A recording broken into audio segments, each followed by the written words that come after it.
Despite all his rage, he's still just Nicolas Cage. Despite all his rage, he's still just Nicolas Cage. And someone will say his career can never be saved. Despite all his rage, he's still just Nicolas Cage.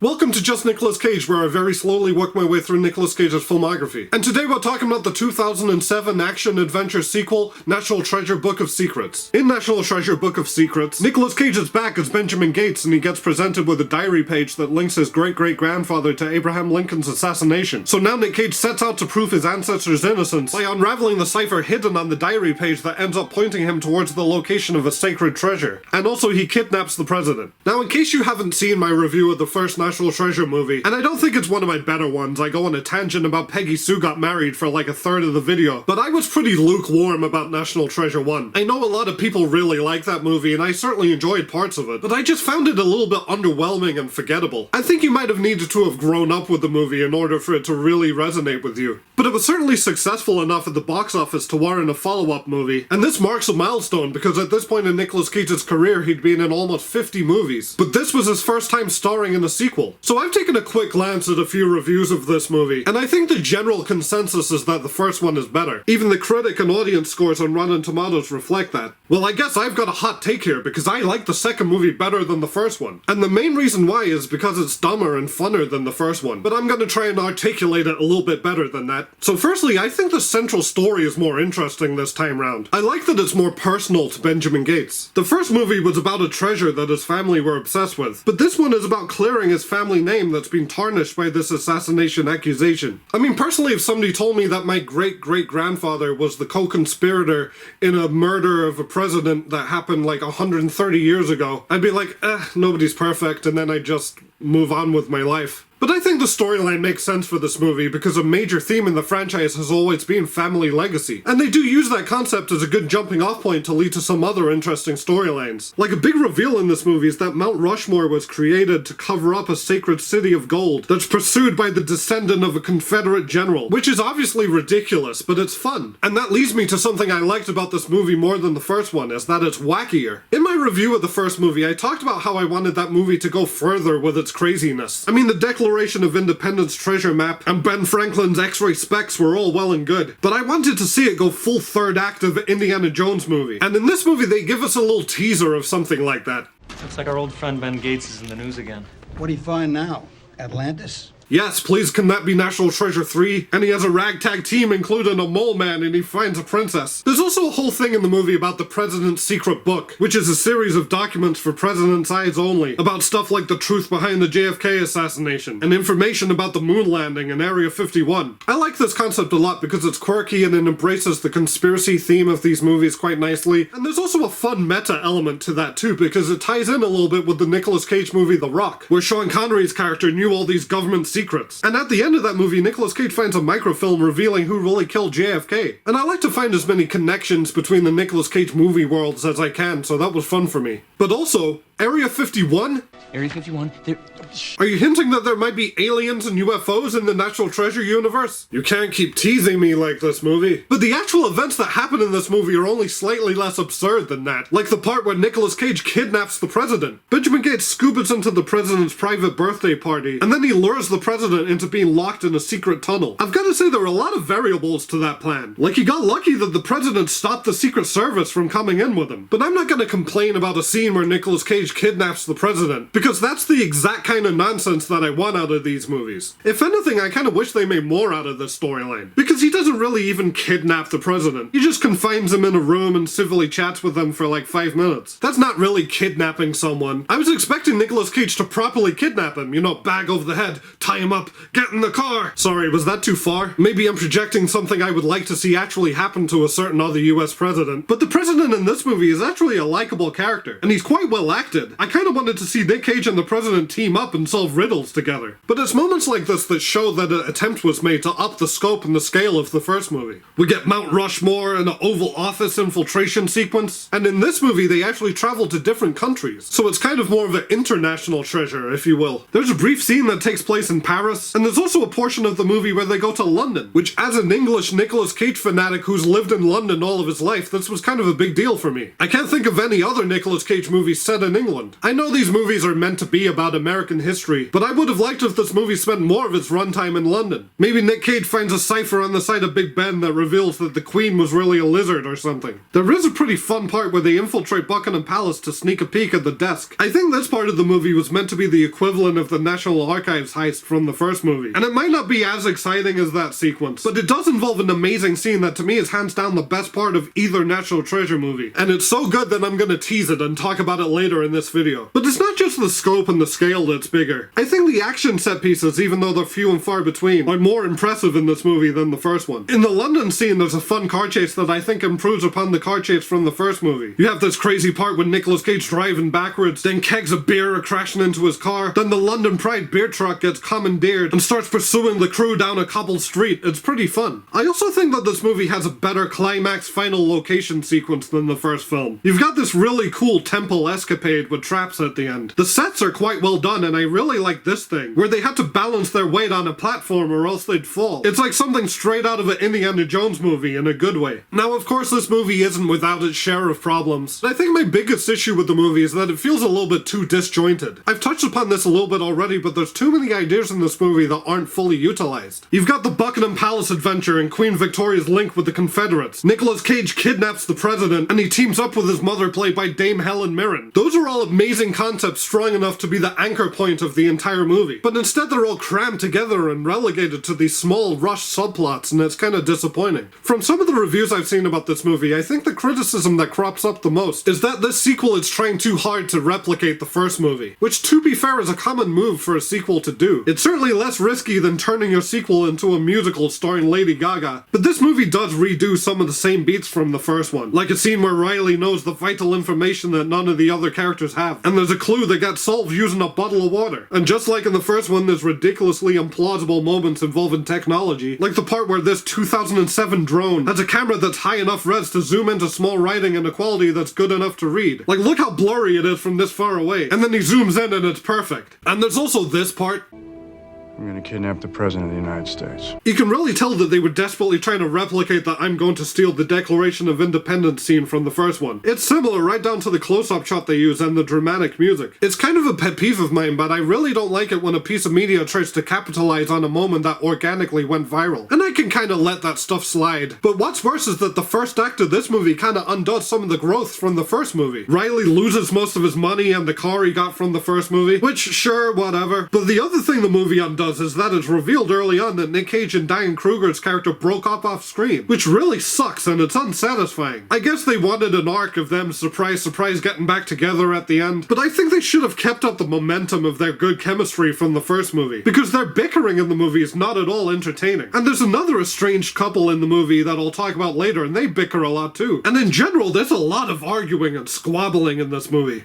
Bird will rise from a rock. You've seen every in a clip. book, and you would never even take it to that ruin book. your life. Everybody shut up. Fun fact, actually. Did you know that National Treasure 1 and 2 and the TV show were written by a husband and wife screenwriting duo collectively called the Wibberleys? I don't know why, but I got a real kick out of that when I saw the name the Wibberleys in the end credits. But then I was thinking, shit, please tell me that all the breakup stuff and the bickering between the couples wasn't the Wibberleys' way of like processing and coming to terms with their own divorce or something. I'd hate for there to be a couple of squabbling Wibberleys out there. But as far as I can tell, they're still married, so God bless them. So let's talk about the cast and characters, starting with Nicolas' Declaration of Independence stealing ass Cage. He's still great in the role. His enthusiastic performance got me through a lot of the first movie, and he's still charming as hell here. There's a fun part where he's able to charm a couple of grumpy French policemen with his history knowledge. I also like that the movie played into his Nicolas Caginess a little bit more than the first movie.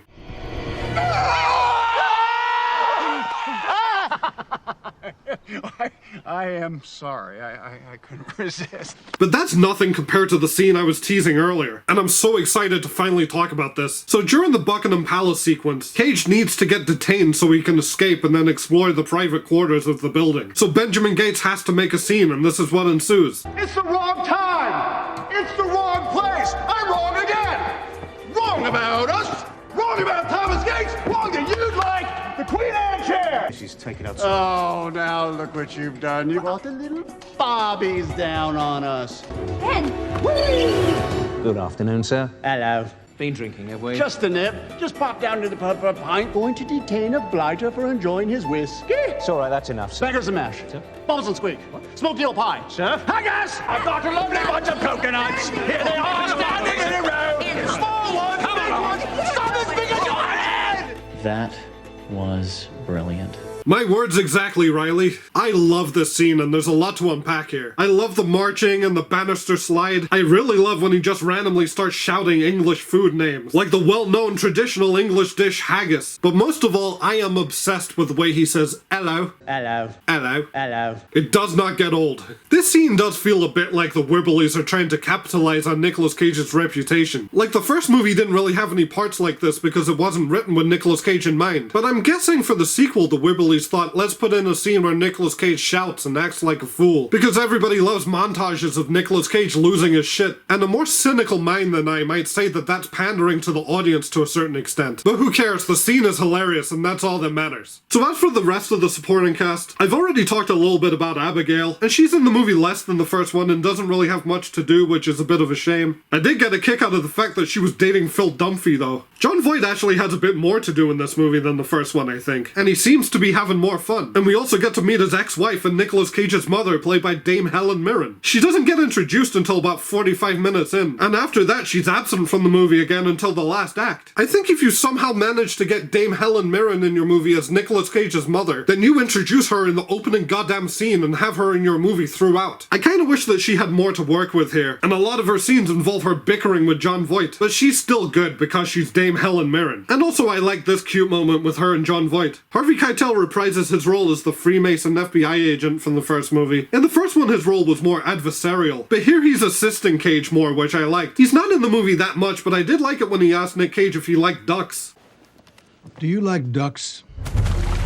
Riley also returned from the first movie, and in my review of National Treasure 1, I was pretty harsh on his character and I found him pretty annoying. But I've gotta say, I didn't hate him as much in this one. I think they toned him down a bit. He is still wacky and a bit cringe, but it didn't bug me as much this time. It might have helped that he got rid of that shitty soul-packed facial hair from the first movie. And lastly, we have Ed Harris, who plays the villain in this one. I respect that they took a different approach with the villain in comparison to Sean Bean's character from the first one, because Sean Bean's character motivation in that movie was almost entirely monetary, whereas Ed Harris' character wants to make his mark in history and for his character to be remembered. I like that he actually has a personal stake in the treasure hunt, instead of him just being a money-grabbing opportunist. And it's interesting that in a way he kind of parallels Benjamin Gates, because they're both all about family legacy. And while it's a cool character on paper, and Ed Harris is certainly good as always, he's not in the movie nearly enough, and he doesn't really do all that much either. Kinda like with Sean Bean in the first movie, he spends a lot of his time hanging back and waiting for Cage to figure out the clues. And ultimately it would have made much more sense if they just worked together. This Reddit post I found puts it much better than I can. And his character just gets kinda lame at the end. They tried to do a redemption arc for him, but it doesn't really feel earned. And I kinda wish they just committed to him being an evil villain. And also, if I had a nickel for each Nicolas Cage movie I've seen involving an object that has information into the JFK assassination, where Ed Harris plays a bad guy that backs down from his plan at the end, I'd have 2 nickels. So overall, like I said, I like this movie better than the first one. It's fun. That doesn't mean I think it's a particularly great movie by any means.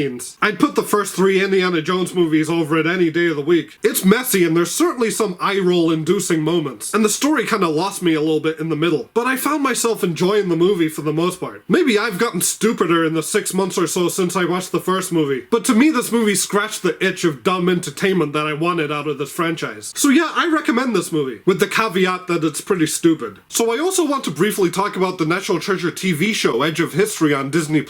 Nicolas Cage isn't in it, and And even though I knew he wasn't in it, I still watched all 10 episodes. You know, I think a part of me was like, maybe if I watch this for long enough, Nicolas Cage will make a special appearance just for me. But, he didn't. The show definitely feels like it's aimed for the younger crowd, which is fine. You know, there's stuff like escape rooms, and characters talk about monetization on YouTube, and they even reference MTV's Cribs, you know, all the topical stuff of today. There's a lot of pop music in the background, which felt kinda out of place. You know, when I think of National Treasure, I don't really think Charlie XCX, and I also could have done without the dance sequence set to Lady Gaga's Bad Romance. I think the show misses the mark on the fun ridiculousness of the first two movies. We don't really get anything as good as the Declaration of Independence heist, or the presidential kidnap. The closest we get to something like that in the show is a part where they find out that Elvis's great-great-grandmother found a clue from Sacagawea, and then they have to break into a secret room in Graceland. Which, as fun as that is, it felt a bit like I was cheating on Nicolas Cage. He would have loved a scene where he had to infiltrate Graceland using a bunch of moths. The whole sequence felt like it was written with Nicolas Cage in mind, so it didn't feel right that he wasn't there. But I think my biggest issue was its central cast of characters. The main character Jess was alright, but everybody else was either bland or annoying. I didn't care at all about the relationship melodrama and love triangles. I especially disliked this guy. The big celebrity star of the show is Catherine Zeta-Jones as the villain, and I'll just say that she's no Sean Bean or Ed Harris. I think there's three characters that return from the original movies. Firstly, there's Harvey Keitel, whose delivery seems a bit stilted and awkward, but there is a certain novelty in seeing him show up. Agent Kendricks from the first two movies returns as a supporting character in the show, but do you even remember this guy? I sure as hell didn't. I had to go back and skim through the first movie to find him, and I think he might have only had one line. It makes me think of a producer going, okay, we need an actor from the first two movies to return as a recurring character. How about we get Nicolas Cage?